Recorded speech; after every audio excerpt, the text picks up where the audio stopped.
ವಿಮೋಚನಾ ಕಾಂಡ ಅಧ್ಯಾಯ 12. ಈಜಿಪ್ಟ್ ದೇಶದಲ್ಲಿ ಸರ್ವೇಶ್ವರ ಸ್ವಾಮಿ ಮೋಶೆ ಮತ್ತು ಆರೋನರ ಸಂಗಡ ಮಾತನಾಡಿ ಹೀಗೆಂದರು. ಎಲ್ಲಾ ಮಾಸಗಳಲ್ಲಿ ಇದೇ ನಿಮಗೆ ಆದಿ ಮಾಸವಾಗಿರಬೇಕು. ಇದೇ ನಿಮಗೆ ಪ್ರತಿ ವರ್ಷ ಮೊದಲನೆಯ ತಿಂಗಳಾಗಿರಬೇಕು. ಈ ವಿಷಯದಲ್ಲಿ ನೀವು ಇಸ್ರಾಯೇಲರ ಸಮಾಜಕ್ಕೆಲ್ಲ ಈ ರೀತಿ ಕಟ್ಟಳೆ ಇಡಬೇಕು. ಈ ತಿಂಗಳ 10ನೆಯ ದಿನದಲ್ಲಿ ನಿಮ್ಮ ಗೋತ್ರಗಳ ಪ್ರತಿಯೊಂದು ಮನೆಯವರು ಒಂದೊಂದು ಕುರಿಮರಿಯನ್ನಾಗಲಿ ಆಡುಮರಿಯನ್ನಾಗಲಿ ಆರಿಸಿಕೊಳ್ಳಬೇಕು. ಕುಟುಂಬವು ಚಿಕ್ಕದಾಗಿದ್ದು ಒಂದು ಮರಿಯನ್ನು ಪೂರ್ತಿಯಾಗಿ ತಿನ್ನಲಾಗದಿದ್ದರೆ ಹತ್ತಿರದ ನೆರೆಮನೆಯ ಕುಟುಂಬದೊಂದಿಗೆ ಸೇರಿ ಒಬ್ಬೊಬ್ಬನು ಇಷ್ಟಿಷ್ಟು ತಿನ್ನುವನೆಂದು ಲೆಕ್ಕ ಹಾಕಿ ಜನಗಳ ಸಂಖ್ಯಾನುಸಾರ ಮರಿಗಳನ್ನು ಆರಿಸಿಕೊಳ್ಳಲಿ. ಆ ಮರಿಯು ಯಾವ ದೋಷವೂ ಇಲ್ಲದ 1 ವರ್ಷದ ಗಂಡಾಗಿರಬೇಕು. ಕುರಿಗಳಿಂದಾಗಲಿ ಆಡುಗಳಿಂದಾಗಲಿ ಅದನ್ನು ಆರಿಸಿಕೊಳ್ಳಬಹುದು. ಈ ತಿಂಗಳಿನ 14ನೆಯ ದಿನದವರೆಗೆ ಅವುಗಳನ್ನು ಇಟ್ಟುಕೊಂಡಿದ್ದು ಆ ದಿನದ ಸಂಜೆ ವೇಳೆಯಲ್ಲಿ ಇಸ್ರಾಯೇಲ್ ಸಮಾಜದವರೆಲ್ಲರೂ ತಮ್ಮ ತಮ್ಮ ಕೂಟಗಳಲ್ಲಿ ಕೊಯ್ಯಬೇಕು. ಅವುಗಳ ರಕ್ತದಲ್ಲಿ ಸ್ವಲ್ಪ ತೆಗೆದು ತಾವು ಆ ಭೋಜನ ಮಾಡುವ ಮನೆಯ ಬಾಗಿಲಿನ 2 ನಿಲುವು ಕಂಬಗಳಿಗೂ ಮೇಲಿನ ಪಟ್ಟಿಗೂ ಹಚ್ಚಬೇಕು. ಆ ರಾತ್ರಿಯಲ್ಲೇ ಆ ಮಾಂಸವನ್ನು ತಿನ್ನಬೇಕು. ಅದನ್ನು ಬೆಂಕಿಯಲ್ಲಿ ಸುಟ್ಟು ಹುಳಿ ಇಲ್ಲದ ರೊಟ್ಟಿಗಳ ಮತ್ತು ಕಹಿಯಾದ ಪಲ್ಯಗಳ ಸಮೇತ ಊಟ ಮಾಡಬೇಕು.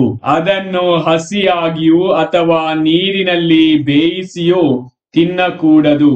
ಅದನ್ನೆಲ್ಲ ತಲೆ, ಕಾಲು, ಒಳಭಾಗಗಳ ಸಹಿತವಾಗಿ ಬೆಂಕಿಯಲ್ಲಿ ಸುಟ್ಟು ತಿನ್ನಬೇಕು. ಮರುದಿನದ ಬೆಳಗಿನ ತನಕ ಅದರಲ್ಲಿ ಸ್ವಲ್ಪವನ್ನಾದರೂ ಮಿಗಿಸಕೂಡದು. ಬೆಳಗಿನವರೆಗೆ ಮಿಕ್ಕಿದ್ದನ್ನು ಬೆಂಕಿಯಿಂದ ಸುಟ್ಟು ಬಿಡಬೇಕು. ಆ ಭೋಜನವನ್ನು ಮಾಡಬೇಕಾದ ಕ್ರಮ ಇದು. ನೀವು ನಡು ಕಟ್ಟಿಕೊಂಡು ಕೆರ ಮೆಟ್ಟಿಕೊಂಡು ಊರುಗೋಲನ್ನು ಹಿಡಿದುಕೊಂಡು ಬೇಗ ಬೇಗ ಊಟ ಮಾಡಬೇಕು. ಏಕೆಂದರೆ ಅದು ಸರ್ವೇಶ್ವರ ಸ್ವಾಮಿಗೆ ಆಚರಿಸತಕ್ಕ ಪಾಸ್ಕ ಹಬ್ಬ. ಆ ರಾತ್ರಿ ನಾನು ಈಜಿಪ್ಟ್ ದೇಶದ ನಡುವೆ ಹಾದು ಹೋಗುವೆನು. ಮನುಷ್ಯರಾಗಿರಲಿ ಪ್ರಾಣಿಗಳಾಗಿರಲಿ ಚೊಚ್ಚಲಾದುದೆಲ್ಲವನ್ನು ಸಂಹರಿಸುವೆನು. ಈಜಿಪ್ಟ್ ದೇಶದ ಸಮಸ್ತ ದೇವತೆಗಳನ್ನು ದಂಡಿಸುವೆನು. ನಾನೇ ಸರ್ವೇಶ್ವರ. ನೀವು ಬಾಗಿಲಿಗೆ ಹಚ್ಚಿದ ಆ ರಕ್ತವು ನೀವಿರುವ ಮನೆಗಳನ್ನು ಸೂಚಿಸುವುದು. ಅದನ್ನು ಕಂಡು ನಿಮಗೆ ಯಾವ ಹಾನಿಯನ್ನೂ ಮಾಡದೆ ಮುಂದಕ್ಕೆ ದಾಟಿ ಹೋಗುವೆನು. ನಾನು ಈಜಿಪ್ಟ್ನವರನ್ನು ಸಂಹರಿಸುವಾಗ ನಿಮಗೆ ಯಾವ ಕೇಡೂ ಆಗದು. ಆ ದಿನವು ನಿಮಗೆ ಸ್ಮರಣೀಯ ದಿನವಾಗಿರುವುದು. ಅಂದು ನೀವು ಸರ್ವೇಶ್ವರನ ಗೌರವಾರ್ಥ ಹಬ್ಬವನ್ನು ಕೊಂಡಾಡಬೇಕು. ಅದನ್ನು ಶಾಶ್ವತ ನಿಯಮವೆಂದು ತಲತಲಾಂತರಕ್ಕೂ ಆಚರಿಸಬೇಕು. 7 ದಿವಸ ನೀವು ಹುಳಿರಹಿತ ರೊಟ್ಟಿಗಳನ್ನು ತಿನ್ನಬೇಕು. ಮೊದಲನೆಯ ದಿನದಲ್ಲೇ ಹುಳಿ ಹಿಟ್ಟನ್ನೆಲ್ಲ ನಿಮ್ಮ ಮನೆಗಳಿಂದ ತೆಗೆದು ಬಿಡಬೇಕು. ಆ 7 ದಿನಗಳಲ್ಲಿ ಯಾವನಾದರೂ ಹುಳಿ ಬೆರೆಸಿದ್ದನ್ನು ತಿಂದರೆ ಅವನನ್ನು ಇಸ್ರಾಯೇಲರಿಂದ ಬಹಿಷ್ಕರಿಸಬೇಕು. ಮೊದಲನೆಯ ದಿನದಲ್ಲೇ ದೇವಾರಾಧನೆಗಾಗಿ ಸಭೆ ಸೇರಬೇಕು. 7ನೆಯ ದಿನದಲ್ಲೂ ದೇವಾರಾಧನೆಗಾಗಿ ಸಭೆ ಸೇರಬೇಕು. ಈ 2 ದಿವಸಗಳಲ್ಲಿ ಯಾವ ಕೆಲಸವನ್ನು ಮಾಡಕೂಡದು. ಊಟಕ್ಕೆ ಬೇಕಾದುದನ್ನು ಮಾತ್ರ ಮಾಡಬಹುದು. ಹುಳಿ ರಹಿತ ರೊಟ್ಟಿಯನ್ನು ತಿನ್ನುವ ಹಬ್ಬವನ್ನು ನೀವು ಆಚರಿಸಬೇಕು. ಏಕೆಂದರೆ ಆ ದಿನದಲ್ಲೇ ನಾನು ನಿಮ್ಮ ಪಾಳೆಯದವರನ್ನು ಈಜಿಪ್ಟ್ ದೇಶದಿಂದ ಕರೆದುಕೊಂಡು ಬಂದದ್ದು. ನೀವು ನಿಮ್ಮ ಸಂತತಿಯವರು ಆ ದಿನವನ್ನು ಆಚರಣೆಗೆ ತರಬೇಕು. ಮೊದಲನೆಯ ತಿಂಗಳಿನ 14ನೆಯ ದಿನದ ಸಂಜೆಯಿಂದ 21ನೆಯ ದಿನದ ಸಂಜೆಯವರೆಗೂ ನೀವು ಹುಳಿ ಇಲ್ಲದ ರೊಟ್ಟಿಗಳನ್ನೇ ತಿನ್ನಬೇಕು. 7 ದಿನ ನಿಮ್ಮ ಮನೆಗಳಲ್ಲಿ ಹುಳಿ ಹಿಟ್ಟೇ ಇರಕೂಡದು. ಹುಳಿ ಬೆರೆಸಿದ್ದನ್ನು ತಿನ್ನುವವನು ಪರದೇಶದವನಾಗಿರಲಿ ಸ್ವದೇಶದವನಾಗಿರಲಿ ಇಸ್ರಾಯೇಲ್ ಜನರಿಂದ ಬಹಿಷ್ಕೃತನು.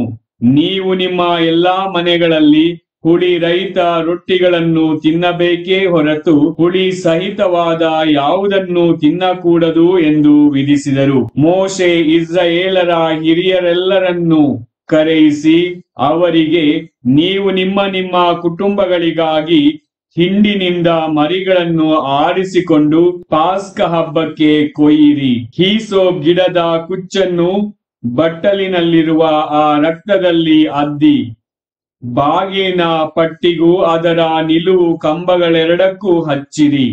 ಬಳಿಕ ನಿಮ್ಮಲ್ಲಿ ಒಬ್ಬರು ಸೂರ್ಯೋದಯದವರೆಗೆ ಬಾಗಿಲಿನಿಂದ ಹೊರಗೆ ಹೋಗಕೂಡದು. ಸರ್ವೇಶ್ವರ ಈಜಿಪ್ಟಿನವರನ್ನು ವಧಿಸಲು ಆ ದೇಶದ ನಡುವೆ ಹಾದು ಹೋಗುವಾಗ ನಿಮ್ಮ ನಿಮ್ಮ ಮನೆ ಬಾಗಿಲಿನ ಮೇಲ್ಪಟ್ಟಿಯಲ್ಲೂ ಹಾಗೂ 2 ನಿಲುವು ಕಂಬಗಳಲ್ಲೂ ಆ ರಕ್ತವನ್ನು ಕಂಡು ಮುಂದಕ್ಕೆ ದಾಟಿ ಹೋಗುವರು. ನಿಮ್ಮನ್ನು ವಧಿಸಲು ವಿನಾಶಕನನ್ನು ನಿಮ್ಮ ಮನೆಗಳಿಗೆ ಅವರು ಬರಗೊಡಿಸುವುದೇ ಇಲ್ಲ. ನೀವು ಮತ್ತು ನಿಮ್ಮ ಸಂತತಿಯವರು ಈ ನಿಯಮಗಳನ್ನು ಶಾಶ್ವತವಾಗಿ ಆಚರಿಸಬೇಕು. ಸರ್ವೇಶ್ವರ ತಮ್ಮ ವಾಗ್ದಾನದ ಮೇರೆಗೆ ನಿಮಗೆ ಕೊಡುವ ನಾಡಿಗೆ ನೀವು ಸೇರಿದಾಗ ಈ ವಿಧಿಯನ್ನು ಅನುಸರಿಸಬೇಕು. ಮುಂದಕ್ಕೆ ನಿಮ್ಮ ಮಕ್ಕಳು ನೀವು ನಡೆಸುವ ಈ ವಿಧಿಯ ಅರ್ಥವೇನು ಎಂದು ಕೇಳಿದಾಗ ನೀವು ಅವರಿಗೆ, ಸರ್ವೇಶ್ವರ ಸ್ವಾಮಿ ಈಜಿಪ್ಟಿನವರನ್ನು ಸಂಹರಿಸಿದಾಗ ಆ ದೇಶದಲ್ಲೇ ಇದ್ದ ಇಸ್ರಾಯೇಲರ ಮನೆಗಳನ್ನು ಪ್ರವೇಶಿಸದೆ ಮುಂದಕ್ಕೆ ದಾಟಿ ನಮ್ಮವರನ್ನು ಉಳಿಸಿದರು. ಆದುದರಿಂದ ಸರ್ವೇಶ್ವರ ಸ್ವಾಮಿಯ ಗೌರವಾರ್ಥ ಈ ಪಾಸ್ಕ ಬಲಿ ಆಚರಣೆಯನ್ನು ನಡೆಸುತ್ತಿದ್ದೇವೆ ಎಂದು ಉತ್ತರ ಕೊಡಿ ಎಂದು ಹೇಳಿದನು. ಜನರು ತಲೆಬಾಗಿ ನಮಸ್ಕರಿಸಿದರು. ಇಸ್ರಾಯೇಲರು ಅಲ್ಲಿಂದ ಹೊರಟು ಸರ್ವೇಶ್ವರ ಸ್ವಾಮಿ ಮೋಶೆ ಮತ್ತು ಆರೋನರಿಗೆ ಆಜ್ಞಾಪಿಸಿದ ಪ್ರಕಾರವೇ ನಡೆದುಕೊಂಡರು. ಅರ್ಧರಾತ್ರಿಯಲ್ಲಿ ಸರ್ವೇಶ್ವರ ಸ್ವಾಮಿ ಸಿಂಹಾಸನ ರೂಢನಾಗಬೇಕಾಗಿದ್ದ ಫರೋಹನ ಚೊಚ್ಚಲ ಮಗನು ಮೊದಲ್ಗೊಂಡು ಸೆರೆಯಲ್ಲಿದ್ದ ಕೈದಿಯ ಚೊಚ್ಚಲ ಮಗನವರೆಗೂ ಈಜಿಪ್ಟ್ ದೇಶದಲ್ಲಿದ್ದ ಎಲ್ಲಾ ಚೊಚ್ಚಲು ಮಕ್ಕಳನ್ನು, ಪ್ರಾಣಿಗಳ ಚೊಚ್ಚಲು ಮರಿಗಳನ್ನು ಸಂಹಾರ ಮಾಡಿದರು. ಆ ರಾತ್ರಿ ಫರೋಹನು ಅವನ ಪರಿವಾರದವರು ಈಜಿಪ್ಟಿನವರೆಲ್ಲರೂ ಎದ್ದು ನೋಡಿದಾಗ ಶವವಿಲ್ಲದ ಮನೆ ಒಂದೂ ಇರಲಿಲ್ಲ.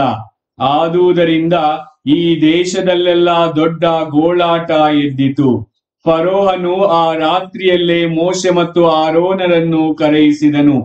ನೀವು ಹಾಗೂ ಇಸ್ರಾಯೇಲರೆಲ್ಲರೂ ನನ್ನ ಜನರನ್ನು ಬಿಟ್ಟು ಹೊರಟು ಹೋಗಿ ನೀವು ಕೇಳಿಕೊಂಡಂತೆ ಸರ್ವೇಶ್ವರನನ್ನು ಆರಾಧಿಸಿ ನಿಮ್ಮ ಕೋರಿಕೆಯಂತೆ ಕುರಿ ದನಗಳನ್ನು ತೆಗೆದುಕೊಂಡು ಹೋಗಬಹುದು.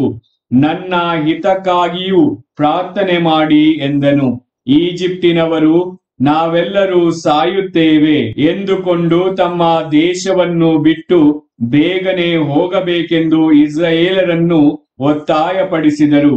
ಆದುದರಿಂದ ಇಸ್ರಾಯೇಲರು ಹಿಟ್ಟಿಗೆ ಹುಳಿ ಹಾಕುವುದಕ್ಕಿಂತ ಮುಂಚೆಯೇ ನಾದುವ ಹರಿವಾಣದಲ್ಲಿದ್ದ ಕಣಗದ ಮುದ್ದೆಯನ್ನು ಹಾಗೆಯೇ ಗಂಟು ಕಟ್ಟಿ ತಮ್ಮ ಹೆಗಲಿನ ಮೇಲೆ ಹಾಕಿಕೊಂಡು ಹೊರಟೇ ಬಿಟ್ಟರು.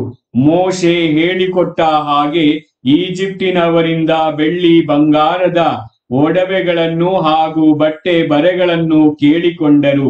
ಇಸ್ರಾಯೇಲರ ಮೇಲೆ ಈಜಿಪ್ಟಿನವರಿಗೆ ದಯೆ ಹುಟ್ಟುವಂತೆ ಮಾಡಿದರು ಸರ್ವೇಶ್ವರ. ಅದರಿಂದ ಅವರು ಕೇಳಿಕೊಂಡದ್ದನ್ನು ಈಜಿಪ್ಟಿನವರು ಕೊಟ್ಟು ಬಿಟ್ಟರು.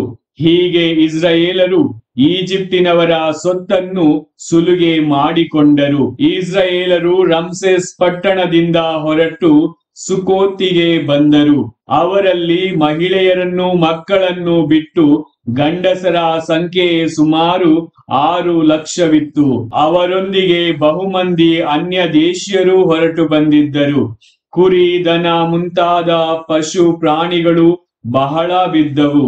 ಈಜಿಪ್ಟ್ ದೇಶದಿಂದ ಅವರು ತಂದಿದ್ದ ಕಣಕದ ಮುದ್ದೆಯಿಂದ ಹುಳಿ ಇಲ್ಲದ ರೊಟ್ಟಿಗಳನ್ನು ಮಾಡಿ ಸುಟ್ಟರು. ಅಲ್ಲಿಂದ ಅವರನ್ನು ಹೊರಡಿಸಿದಾಗ ಸ್ವಲ್ಪವೂ ಸಮಯ ಸಿಕ್ಕದೆ ಕಣಕದಲ್ಲಿ ಹುಳಿಯನ್ನು ಕಲಸಲಿಕ್ಕೂ ಆಗಲಿಲ್ಲ, ಹಾಗೂ ಬೇರೆ ಆಹಾರವನ್ನು ಸಿದ್ಧಪಡಿಸಿಕೊಳ್ಳಲು ಸಾಧ್ಯವಾಗಿರಲಿಲ್ಲ.